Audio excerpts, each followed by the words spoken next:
कब्र में जन्नत की खुशबू आती रहेगी।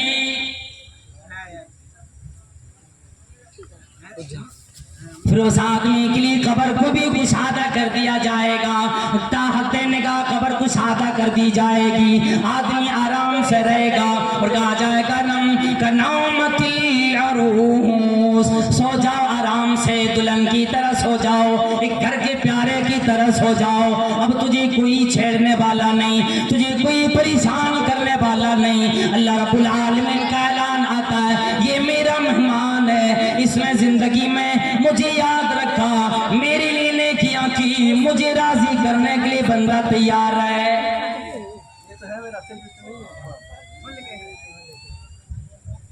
कहते हैं इन अहदकुम इदा वुदिया फी कब्रिही, तुम में से जब भी कोई अपनी कब्र में रखा जाता है,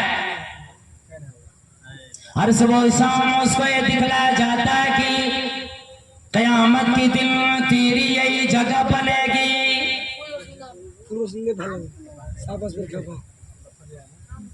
अगर आदमी नेक हो जन्नत में उसका मकाम दिखला दिया जाता है, आदमी बुरा हो जहन्नम की आग दिखाई जाती है और बंदा परेशान होता है, बंदे को मार पड़ती है, पिटाई पड़ती है, तरह तरह का अज़ाब दिया जाता है। और अल्लाह रब्बुल आलमीन ने फरमा दिया, ये तो तेरा पहला अज़ाब है या दूसरा अज़ाब है। एक अज़ाब तो मुनाफिकीन के बारे में, मुशरिकीन के बारे में फरमाया, ये अज़ाब दुनिया में अज़ाब होता, दूसरे में कब्र का अज़ाब होता, तीसरे नंबर में फिर जाकर क़यामत में अज़ाब जहन्नम का अज़ाब दिया जाएगा।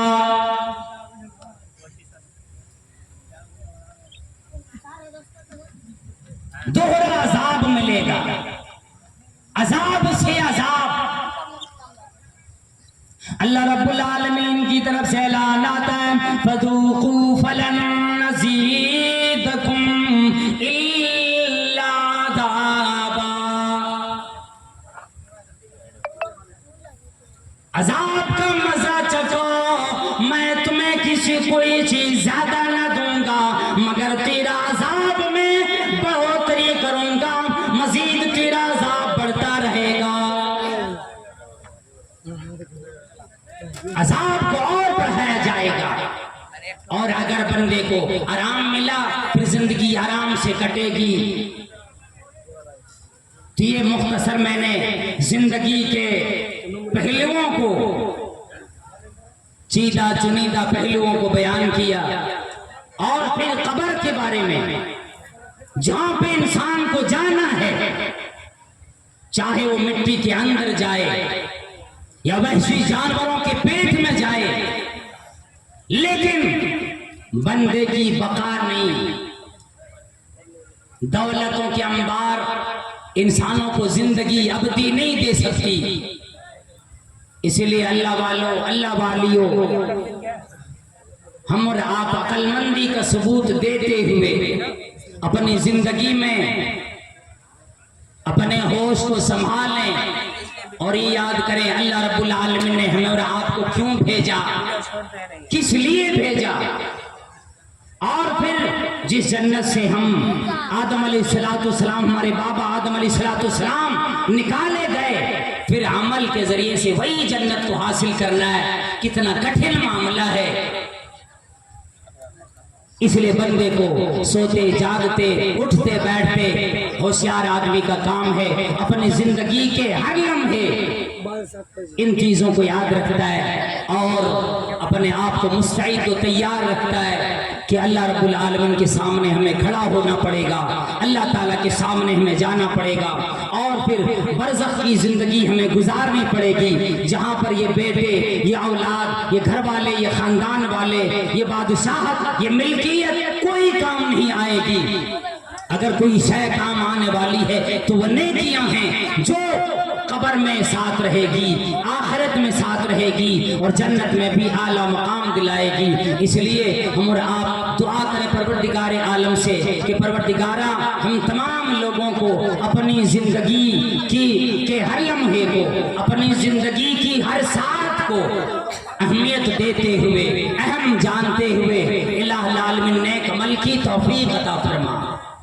या अल्लाह, हम तमाम लोगों को दुनियावी जिंदगी और दुनियावी मामलात में सादगी अख्तियार करते हुए, हलाल और हराम की तमीज करते हुए परवरदिगार हम सबको अपनी जिंदगी बसर करने वाला बना। या अल्लाह, इस्लाम का बोलबाला कुफर का मुकाला फरमा। परवरदिगारा, मोमिनों की हिफाजत फरमा, मुसलमानों की हिफाजत फरमा। या अल्लाह, फिलिस्तीन में जो मुसलमान बच्चे, बूढ़े, जवान, मर्द, औरत परेशान आले, इलाही गैब से तो उनकी मदद फरमा। या अल्लाह, उन्हें सबरी जमील अता फरमा। परवरदिगारा, उनके मरीजों को शिफा अता फरमा। या अल्लाह, उनकी शहीदों को कबूल फरमा। या अल्लाह, उनमें जो जख्मी है उन्हें तुम मरहम अता फरमा। या अल्लाह, पूरी दुनिया में जहाँ जहाँ भी मुसलमान परेशान आले, सबकी परेशानियों को दूर फरमा। या अल्लाह, यहाँ की कमेटी के लोगों ने इतने बेहतरीन अंदाज में अच्छे तरीके से इंतजाम करके लोगों को सुनाने का इंतजाम फरमाया। इलाहुल आलमीन, तमाम लोगों की खर्च को कबूल फरमा।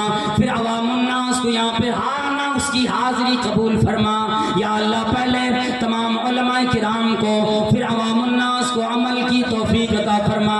या अल्लाह, गुनाहों से हम सबको इज्तिनाब करते हुए नेक अमाल की तौफीक अता फरमा। आमीन व आखिर दावाना अल्हम्दुलिल्लाह रब्बिल आलमीन। अस्सलामु अलैकुम व रहमतुल्लाहि व बरकातहू।